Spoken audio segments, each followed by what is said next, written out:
Assalaamu calaykum soo dhawaada saaxiibayaal isku soo laabasho wacan waa mar kale iyo Cam Technology ku soo dhawaada muuqaal cusub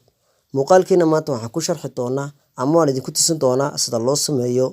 fake chat ama wada sheekaysi been ah kaasi oo ku sameyn doono dhankaas iyo Facebook haddaba ugu horreyn inteenan muuqaalkeena u gudgelin waxaan ka codsanayaa dad kanaalka cusub ee subscribe iraahdo hore haddii aad noola socotayna muuqaalka la gare aad iyo aad badmaadsan tahay haddaba ugu horreyn waxaad soo geli doontaa Chrome ama Google midkii aad kalba ku fudud xagga searching waxaad ku qori doontaa ama aad ka raadin doontaa fake details aad ku qori doontaa waxaad ku qori doontaa fake details kadibna search aad oran doontaa waad raadin doontaa intaas kadib wuxuu ku saari doonaa qoraalada sidan oo kale ah haddaba awal waxa laga yaabaa inaad soo arag haddaba markuu sida tan kugu soo saaro xaggan waxa kugu soo qoraya WhatsApp iyo Instagram iyo Facebook sidaas ay kugu soo qori doonaa haddaba waxa laga yaabaa inaad hore soo aragtay WhatsApp-ka iyadoo application la soo dejinayo haddaba kan application ma soo dejin doontid waxaad isticmaali doontaa Chrome-kaaga ama Google-kaaga haddaba cid ka shaqi doonta ma jirto markaad isticmaasho sida tan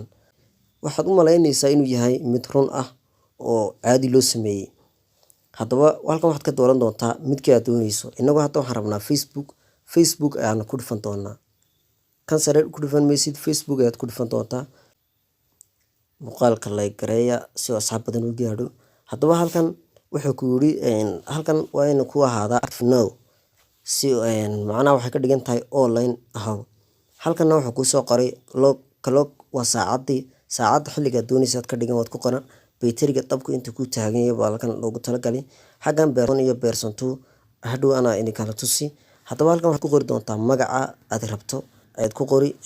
in muxuu ahaa aad rabtid qofkaad inaad ku sameyso oo kale tusaale ahaan Xamse ku qor Xamse markaas aad qortid halkan profile picture ayaad saaran doontaa profile picture markaad saartid waxaad beerson 2 iyo beerson 1 ay kala yihiin beerson 1 ayaad ku dhufan xaggan aad ku qori assalaamu calaykum markaad qorto add message baad odhani add message markaad tira xaggan ayaad ka fiirin hadda Xamse wuxuu ku soo qoray assalaamu calaykum waad noqon beerson 2 baad taaban fariintaad qori wa calaykum assalaam kadibna waxaad ku dhufan add message kadibna ku darsantay hoos ayaad fiirin wa calaykum assalaam ayuu noqday haddaba halkan waxaad ku dhufan doontaa adana beerson 1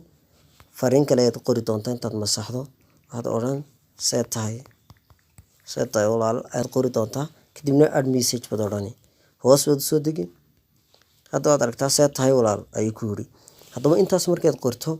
halkan wuxuu ku yiri Android iyo iPhone keed rabtaa in uu ka muuqdo sidii qof iPhone isticmaalayo kale iPhone haddaan ka dhigno hadda waxaad aragtaa inuu sidaa yahay Android markaan ka dhignana isna waa sidan haddaba halkan saad u jeedo halkan sidoo kale waxaad ka dhigan kartaa iPad iyo sidoo kale computer intaba haddaba qofku markuu saas oo kale yahay fariintii markaad saa u qorto halkan active aad ka dhigto labadan waad furan kartaa adiga ayaa isticmaali karaa sida doonto labadan waad iska qaadi kartaa waxa ma taraan waa codka markaad duubtid oo kale haddaba intaas markaad sameyso qoraalka dhameystirato waxaad ku dhufan doontaa download Facebook aad ku dhufan kadibna uu kuu soo degayaa sawirkii markuu kuu soo dego hadda waxaad aragtaa inuu 100% saas kugu soo degi gallery-ga haddii aan hadda ka soo fiirino waxaad aragtaa inuu noqday mid sax ah oo la moodin in mid been yahay saas oo kale ayaad u diyaarin doontaa muuqaalkan haddaad ka heshay like gare sidoo kale saaxiibada la wadaag sina share gare aad iyo aad badmaadsantihiin